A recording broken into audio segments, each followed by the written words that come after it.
एक कुंवारी कन्या थी जो अपने घर में रह के शिव बाबा का आराधना किया करती थी। उसको विश्वास था कि शिव बाबा के मंदिर में हम पूजा करेंगे तो हमको अच्छा घर बर, हमारी अच्छी शादी होगी। तो उसकी शादी जब बड़ी हुई तो उसके माँ बाप जब उसके लिए बर ढूंढे तो बोली, बाबा हमको कैसे भी, गरीब या अमीर, चाहे जैसे भी तुम्हारी इच्छा हो हमारी शादी करवा देना, लेकिन हमको 7 जन्म तक सुहागन रखना।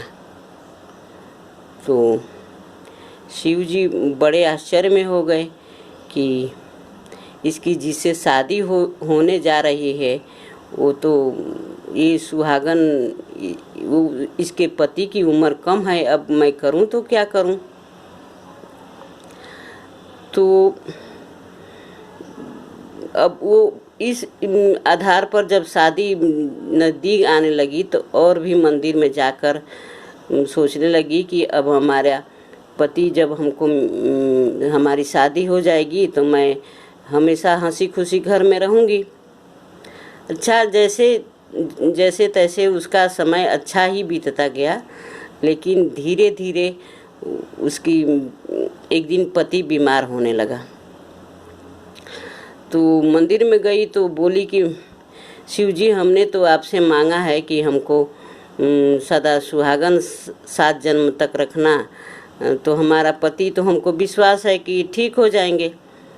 तो यही सोचकर उसे पूजा पाठ अपना समाप्त करके घर लौट रही थी और बीच बीच में सोच रही थी कि मैं किस डॉक्टर को दिखाऊं कि हमारा पति जल्दी से अच्छे हो जाएं। तो और उधर शिव बाबा बहुत सोच में थे कि मैं क्या करूं, ये तो हम बहुत इसके मन में विश्वास है, लेकिन अब मैं क्या करूं। लेकिन उसके पति की उम्र कम थी, इसलिए वो एक दिन अपना सांस मन त्याग दिया, छोड़ दिया अपना शरीर। तो बुढ़िया बहुत निराश होने लगी और पूजा पाठ के लिए अब नहीं जाती थी। बोली, अब जब एक ही चीज़ मैं आपसे मांगी थी आप नहीं दे पाए तो अब किसके लिए पूजा करूं। तो शिव जी भी खुश थे कि जाने दो, मैं तो नहीं दे पाया और नहीं आती है तो ठीक ही है, जब मैं दे ही नहीं सकता हूँ तो उसको पहले से मैं कैसे बता दूँ। तो बहुत दिन बीत गया, अब थोड़ा 5-6 महीना बीत गया तो फिर मंदिर में गई और वहाँ बैठ के रोने लगी कि हमने तो आपसे एक ही चीज़ मांगा था कि हमको सुहागन रखना, लेकिन आपने नहीं हमको सुहागन रखा। तो शिव जी उसको बोलना क्या है, मूर्त की, पत्थर की, जब अकेले हो तो मन में तो अपने चलता है कि हाँ, हमको शिव जी कह रहे हैं कि जो होना था वो हो गया, अब आगे का देखो। तो ऐसा ही सोचकर फिर मंदिर में बैठे बैठे चली आई। उसने शिव जी से ऐसा ही उत्तर पाया कि हम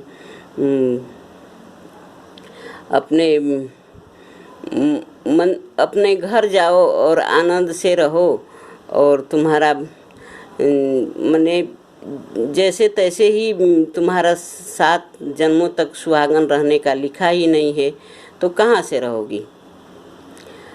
तो अब फिर घर आई और संतोष से रहने लगी, लेकिन पूजा पाठ करना फिर वैसे ही आरंभ कर दी। कुछ दिन के बाद उस दिन उसको संतोष हो गया कि नहीं, जो मेरे नसीब में लिखा था वही हुआ। शिव जी भी क्या कर सकते हैं, हमारे तरफ से ही कोई गलतियां हुई होगी। यही सोचकर अपना दिन बिताने लगी। तो कहने लगी कि अब शिव बाबा अब हमको भी वो जहाँ गए हैं वहाँ ले चलो। तो ऐसे सोचते सोचते पूजा पाठ रोज करती रही और उसके नाती बेटा सांत्वना देते थे कि माँ तुम क्यों चिंता करती हो, हम लोग हैं ना। तो ऐसे ऐसे सोचकर वो अपने दिन को बिताती और प्रसन्न रहती थी। तो ऐसे पूजा पाठ करने से पूरा इतना नहीं कर लेना चाहिए कि हाँ हम पूजा पाठ कर रहे हैं तो हमको पूरा फल मिले ही, इतना विश्वास से पूजा नहीं करना चाहिए। जो आपके पूजा पाठ का फल जो अलग से मिलेगा और जो आपकी जो स्थिति शिव बाबा लिखे होंगे वैसा ही होगी। अगर मेरे चैनल पर आप पहली बार आए हैं तो मेरे चैनल को बेल आइकन भी दबाइए और वीडियो को पूरा देखते रहिएगा। और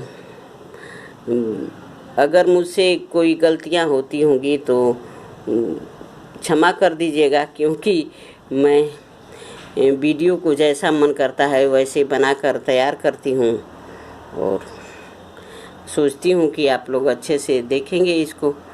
तो वीडियो को मैं अपनी तरफ से तो अच्छी बनाई हूँ, अब देख लीजिएगा कैसी है।